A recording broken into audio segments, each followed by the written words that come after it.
It's after school, and not long till dinner time, as 11 elementary school children and their parents gather in the cafeteria for a Tot Chef class. Guys, if we're going to go ahead and get started, I apologize, we're going a little bit late.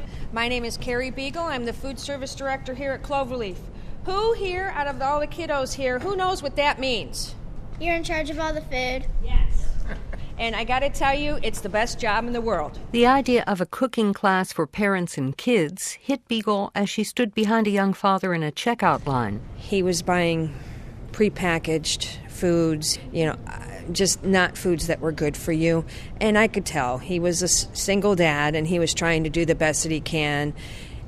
And he's the reason why I'm doing this class, to reach those single parents, to reach the parents, to show them that cooking can be fun with their kids. The Cloverleaf schools sprawl over a large campus in the village of Seville in a rural part of southern Medina County.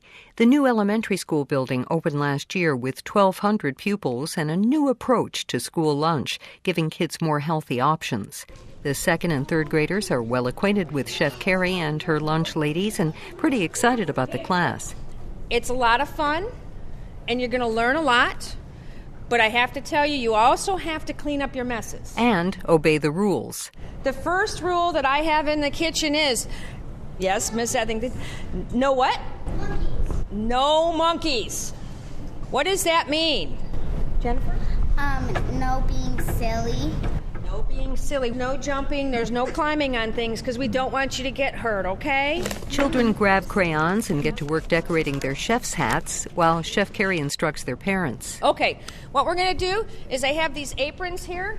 We're going to hand these out. So parents, if you'd like to help out and put these on the students. 7-year-old Jennifer Hildebrand is an old hand at this. She was Chef Carrie's star pupil in last year's Tot Chef class and returns now with more meat on her bones and her whole family in tow. I don't recognize you. This is Jennifer.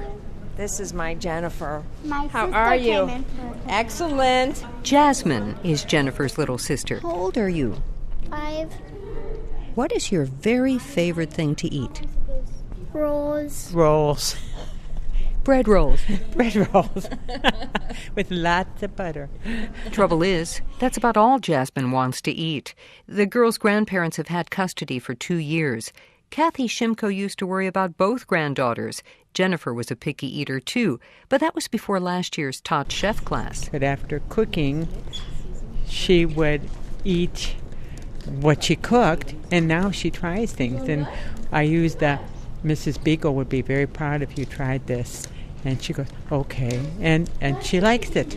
Or she doesn't like it, but at least she tries it. Now, little Jasmine will at least take a tiny bite, too. Is her older sister a good influence?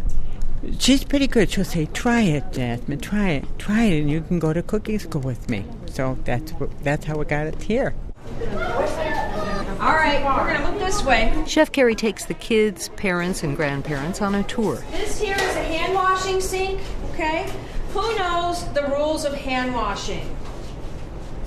Yes, ma'am. At least 20 seconds. For at least 20 seconds. What do we usually sing when we're doing it so that we know that we're washing our hands properly? The alphabet or happy birthday. The alphabet or happy birthday. Did you guys know that? Yeah? Wash good. Chef Carrie excuses herself for a minute to make sure the ingredients are assembled for Asian noodle bowls and baked vegetable wontons. What goes into the veggie wontons is up to the little chefs. Their parents help them pick from a countertop piled high with bok choy, water chestnuts, bamboo shoots, peppers, garlic, broccoli, carrots, and onions. You want to go get? Let's go get a pepper and cut it. Okay, I'm gonna cut. What do you think? Jasmine, you have to try something. What do you want? You want mushroom? Okay, you want to go get bean sprouts? Here. Pepper. Now rinse that pretty good. There you go. Families pay $5 per lesson for the Tot Chef classes, just to cover the cost of materials. The program is supported by a $4,000 grant from the National Football League and the American Dairy Association. Some of the children are preschoolers and kindergartners, but Chef Carrie is ready to put sharp knives in their tiny hands. We're going to be using these small knives, okay? Sometimes the parents might use some larger knives, but you guys are going to be using these. She demonstrates for the children a safe way to grip their vegetables, tucking in the fingers. And then you're going to use just the side here of your finger as a guide. And you're going to go in a sawing motion. Yes, sir. Are you supposed to like move them back when you're getting close to your fingers? Yes, absolutely. So, I have a mushroom, and it rolls around on me. How do I want to cut this? Cut the stem off. You can cut the stem off. And then you can cut. Okay?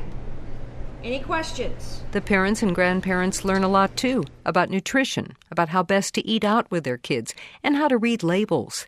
One mom told Chef Carrie Beagle that she's lost 7 pounds since taking last year's Tot Chef class with her daughter.